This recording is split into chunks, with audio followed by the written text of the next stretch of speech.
So in this video, I'm going to stuff and sew up a mini animal. So a mini animal, they have far fewer stitches in them. This is using the double knit yarn. We'll make them about the size that I'm using here. And they're quick, they're easy makes. They're brilliant for doing as gifts because they come together really quickly. So this video should help you do the final touches in putting it together. Now I'm going to be stuffing and sewing up Nora the Himalayan rabbit as an example. But this would apply to any of the standard form minis. And that would be from the How to Crochet animal books, the Pets, the Farm, and the Wild. There's all lots of standard animal minis in those books. So first, this is my body, and I've got my centraliser in there just to help me identify that middle stitch. So it's on the second decrease of round 9 that I identify my centraliser point to know where the centre of my tummy is. And once you've finished off your pieces, what I'm going to do with my stuffing is use the heel end of my hook to push that in. Now I'm using a recycled polyester stuffing. You can obviously use a pure wool, you can use a kapok, whatever you prefer to use as your stuffing. The thing to remember is using a more natural one, so using a kapok or using a pure wool will mean that you definitely need to make sure you're hand washing your makes if you should ever need to wash them. So that's my body done. Next, I'm going to put a little bit of stuffing in my head. And it really isn't a lot of stuffing at all that you need when you're making them, when you're doing a mini. It is a little handful. So push that in the same way.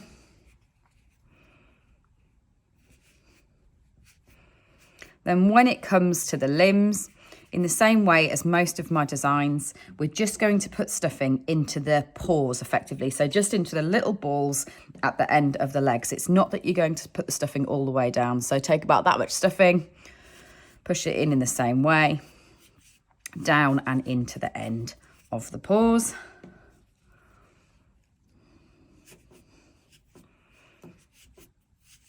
Like that, so that's two more, and what I've got here is I've got the ears left over, so we'll put all the features on last. We're going to attach the head onto the body first, put the limbs into place, and then we'll do the final features last and do the eyes sewn on as a finishing touch. Now, one thing to mention, if you do like using safety eyes in your designs rather than sewing the eyes on at the end as I'm going to do here, you just need to remember that at this stage where your head is not yet closed, to pop your safety eyes in, get those backers on, and then you can carry on sewing up with your safety eyes in position. Because once we gather that and sew that off, you won't be able to get them in and through.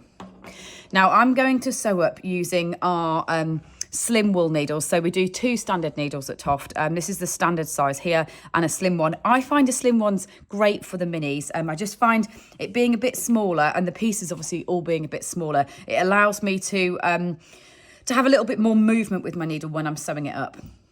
So first I'm going to take my head and I'm going to gather those stitches and fasten that off. So all I'm doing, I'm closing it. It's going to be quite hard for you to see that on the cocoa, but I'll show you again on the top of the body in a second, and it's exactly the same technique, but on the cream, is I just sew through the remaining half stitches and then secure that in and through like that. Now, because it's cocoa, what I would normally do would be to fasten off that stitch in the cocoa section rather than pull it through into the cream. So if you want to make sure that those ends are really secure, just make sure that you go in and around a stitch like that, and then you can snip that end off. Then gathering the stitches as I have done there on the body, I'll do this nice and close so you can see what I did. Now I've got a light coloured yarn. So all you need to do is put the needle through the centre of the stitches that you've got remaining like that. And it's just a running stitch in through those remaining stitches, and that'll gather that nicely and neatly to close it off. So I've got my body closed. Then using that centraliser point that's marking the centre of the tummy, I want to line that up with the centre of my head like that. Turn over the head neck. So turn my head away from me. So I've got my centraliser towards me. I've got my head on top and then tipped up away from me. And then just sew a few stitches between the bottom of the head and the top of the body like that. Flip over to the other side and do the same thing on this side.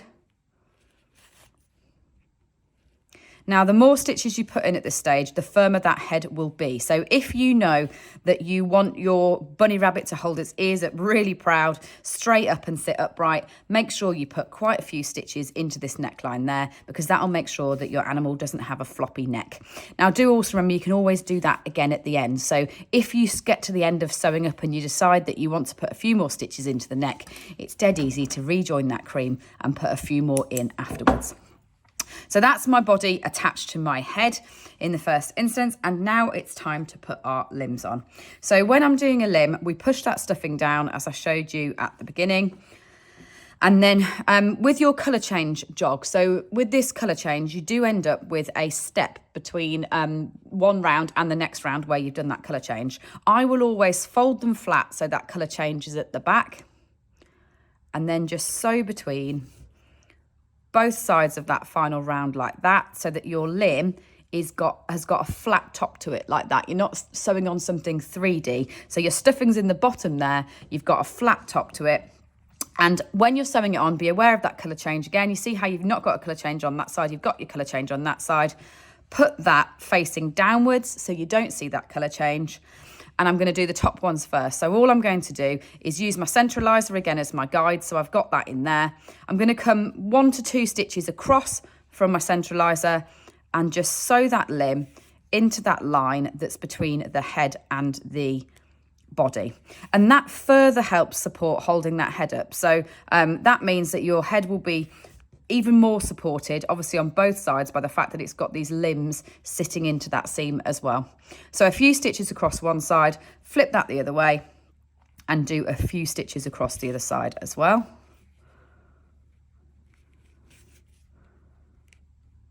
Like that.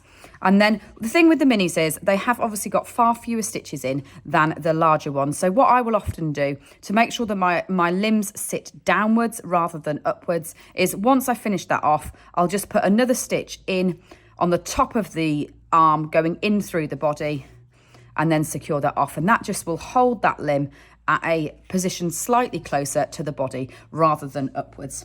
So there's one done. I'm going to do exactly the same thing on the other side. So find my colour jog, fold it flat, sew the top closed.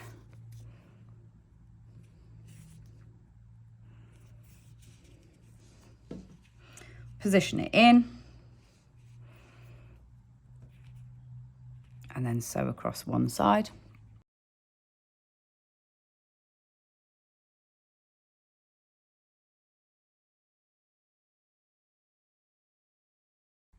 And obviously the thing is, to make your limbs as firmly attached as possible, the more stitches you do, the better. So don't rush this, take your time. So I'm going to secure that off, and then I'm going to do exactly the same as I did before. Put that front leg back down into that position, and then do a final stitch in and through, going down from the top of that limb into the body, and secure it off just to keep that slightly flatter against the body. There we go. So snip those ends off. So that's our front legs in position. Now it's time for our back legs. So taking our back legs, do exactly what we did before. Fold it flat, make sure our colour jog is out of the way. And what's key here for them to sit up is to get the angle correct on the bottom of the body. So what you need to do now is take your make and think about your centraliser point in relation to your body, and then turn that over to look at the bottom of the body. And imagine a line coming up from the centraliser point there to this central, to the centre of the circle on the bottom of the body. Now, if that's one of the lines, now split it into thirds. So there's a line there, a line there, and a line there. So you're dividing that into thirds. And what we're going to do when we sew our legs on is we're actually going to sew them on the lines that would split that circle into thirds. And that means that the legs splay forwards really nicely when your animal sits down. So in the same way that I was being conscious of my colour jog before, I'm going to make sure I am here as well. So my colour jog, I'm going to face upwards when I'm sewing this into position, so that that's at the back of the leg rather than at the front of the leg. And I'm going to sew one side on,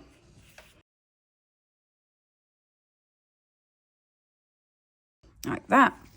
Flip that over and sew on the other side.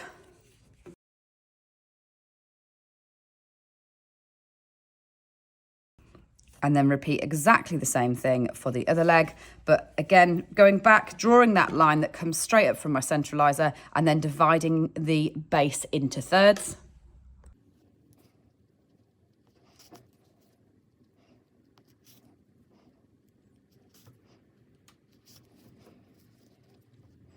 And sewing those legs on at that angle mean that your project will sit up and forward and support itself. Let me just show you what I mean with that. So when you finish that off in exactly the same way as we have done with the others. And then I'm going to snip my 2 ends.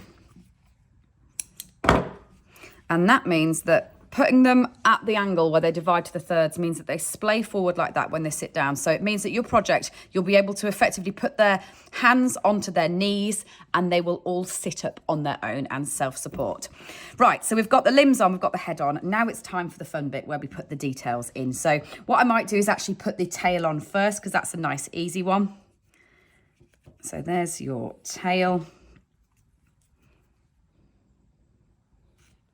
And a good tip for sewing on the tail is what I find easiest is to do exactly what I've just done there, is to actually sit up your project like that, turn it round and mark where you think the tail should go while it's sitting down. And then just double check that after you've done it. So whereabouts you want it to be is not too far up the back and not so far underneath that it sits underneath there. So if you sit it down, mark where you want it to go, and then you can just sew that tail straight on and into position. So with our tail in position, the last thing to do is the ears and the eyes. So when you've finished your ear, all I will do is push in the ends like that. We're not going to be stuffing these ears, but I'll just tuck those ends inside. So I keep the one that's on my cream round, my kind of final end when I finish the piece, but tuck your others where you've done the colour changing into the inside. Then in a similar way that we did before with the legs, but creating slightly more shape, we're going to fold these in half and then we're going to sew the end shut. So rather than just fold them closed like we did with the legs, I'm actually going to pinch them closed like that. So do you see how what I've done is I've taken the end that's my open round, I pinch them together like that, and then I'm going to sew through both sides of that round like that. And that's just going to give them a little bit more shape rather than being a flat, straightforward shape. Then line this up with the front of your face like that. And then sew your ears onto the top. Now, if you're somebody who is quite new to this, you might find that you want to use pins, and ears is a good instance to use pins because obviously what you can do is you can actually pin both into place and have a good look at your animal before you commit to sewing them on. So if you are going to use pins, and blocking pins can be a great tool for doing that. So just a regular blocking pin, and then you can fix them into place, hold them in place with the pin. You can even sew your eyes on and check your positioning because obviously your personality of your animal does really come out with the position of the bits and pieces like this. So I've got that like that. I've got my ear sewn into position. These are the bits that I always want to make sure are really firmly attached, so I don't skimp on stitches. I will go backwards and forwards a few times between the two pieces to make sure they are really firmly attached. But the good thing is you've got that colour change there on your ear, so you're going to be sewing cream into cream rather than having to sew the cream onto the cocoa. Then once you've got one into position, exactly the same thing for the other side.